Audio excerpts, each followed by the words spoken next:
before you make the cut, go ahead and shove a rag up in there. That way you don't get the debris slung up in there too far. It makes cleanup a little easier.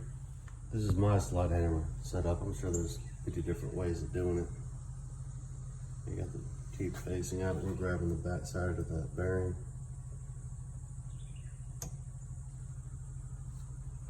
Worked pretty good for the other side. I used a Sawzall. I'll let you know the end product. Press on this,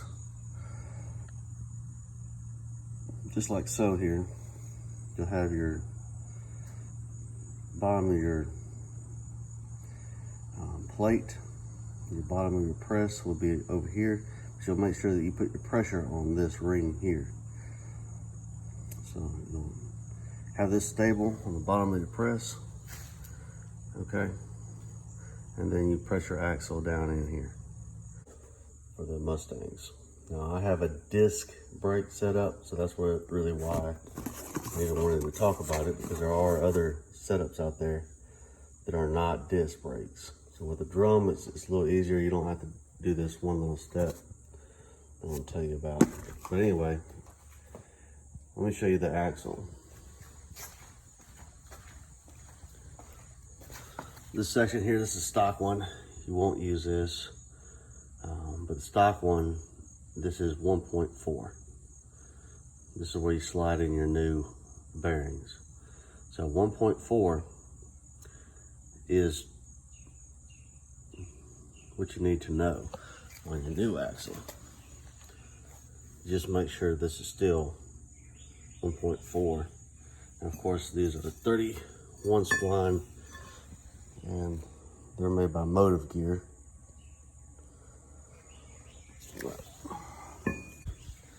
Disc, the caliper holder.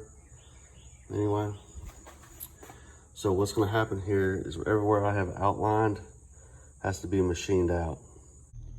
Okay, so I'm going around town all day yesterday to several CNC shops and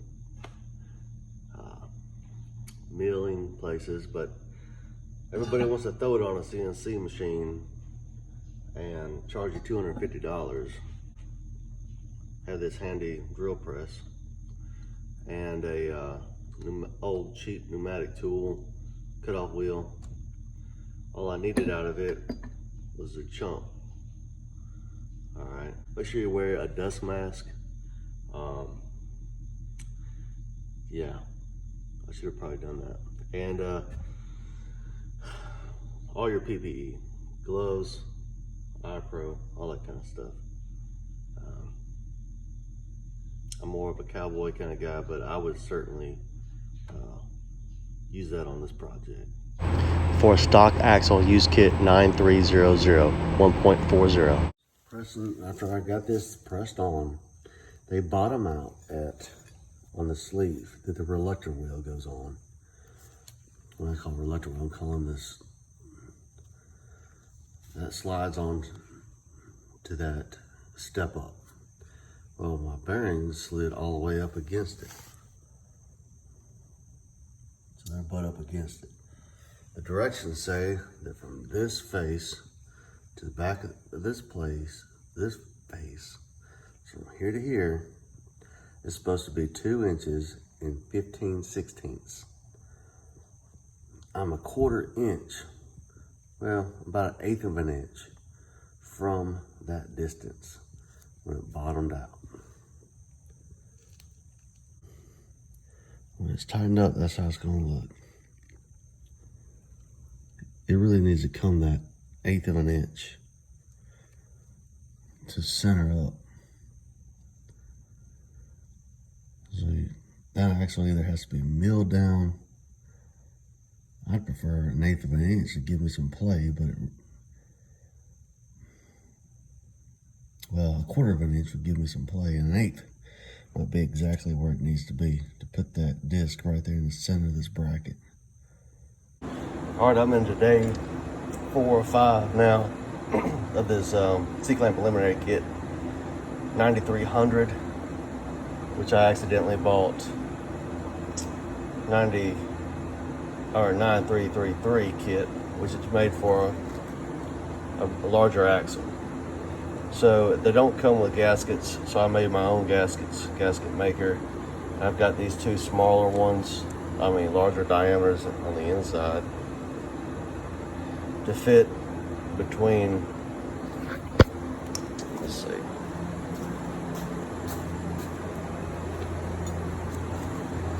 fit on top of what you see here is red, and then this plate will go across there, and then I'll put that larger gasket on that. Then the axle slides in, and you'll have, of course, I need to explain this machining process that I did, but it just takes a long time. And if you can see right here where it got chewed up a bit, that's me getting a little carried away with a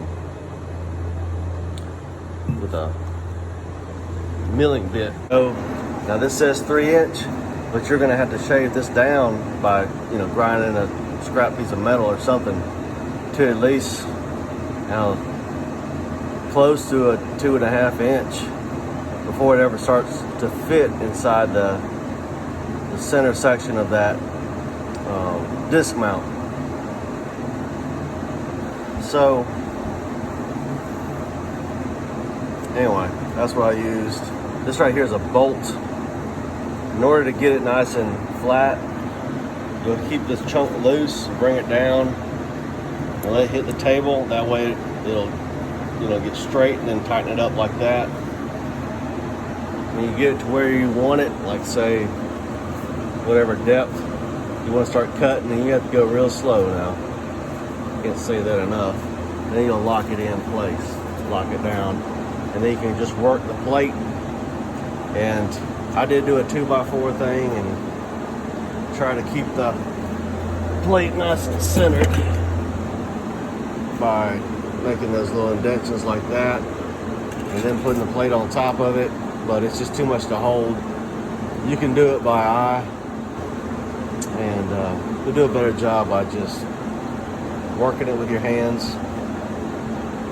Fun stuff. I just can't find anybody that'll do it for a decent price. And that's the other thing about the axle. I'm gonna have to set up the axle on this. I have to get a cutting wheel. And I'm gonna set the axle up here. Okay, this is the rig that I'm using because no one in town wants to grind this axle down. So I have it in the vise, lightly in the vise, and I'm rotating it as I grind it on the wheel. And it is actually a lot easier than what it looks, but I don't need to take that much off. Probably only need to take half of that off, but might as well. So I'm gonna show you exactly how I'm doing it with the grind.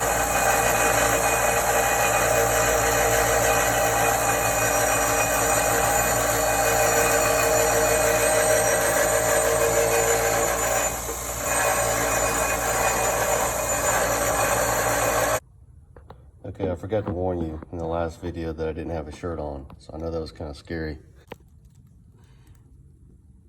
Okay, that's where it stopped last time, the bearing. I'm gonna push the bearing 1/8 of an inch in right here, so that's where I wanna take my measurements. So I'm gonna go right over the top. You have to do this in different sections because you wanna make sure you're completely round all the way around the tube. So push it in, you look at it, right past the 4. Why did you shave it down like this? I'll repeat. From this face, according to the directions, this face and the back of this plate should be 2 15/16. They're at 3 1/16. So I had to bring it in 1/8 of an inch. And I was thinking it would be okay anyways, just bottom out. But when you look at my disc brakes, they're not centered. My disc is not centered. So I have to move it over 1/8 of an inch. But this wheel setup, you do want to make sure that you have the same gap on that motor, how it meets the shaft, that you're not sitting too close on one side, a big gap on that side. And I did notice the more consistent you are with spinning this shaft, the more, and the pressure, keep the pressure on the wheel the same and the spin the same. I spin it by just my fingers at the very end, kind of just, that was a lot easier for me. Then when I reset, I would spin it just a little bit with this hand and it was the same motion. My speed was about right there, like this the whole time.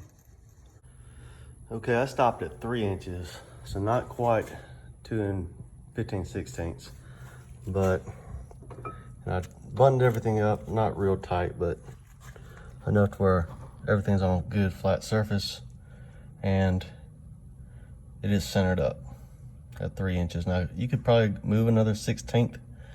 You'll be on this side over here closer, another 1/16, but it's easy to push it on with the kind of press that I have. You just can't press those bearings off with that little press. You gotta have a taller one to get, if you go on too far. So it's always good to press a little bit, and keep checking yourself.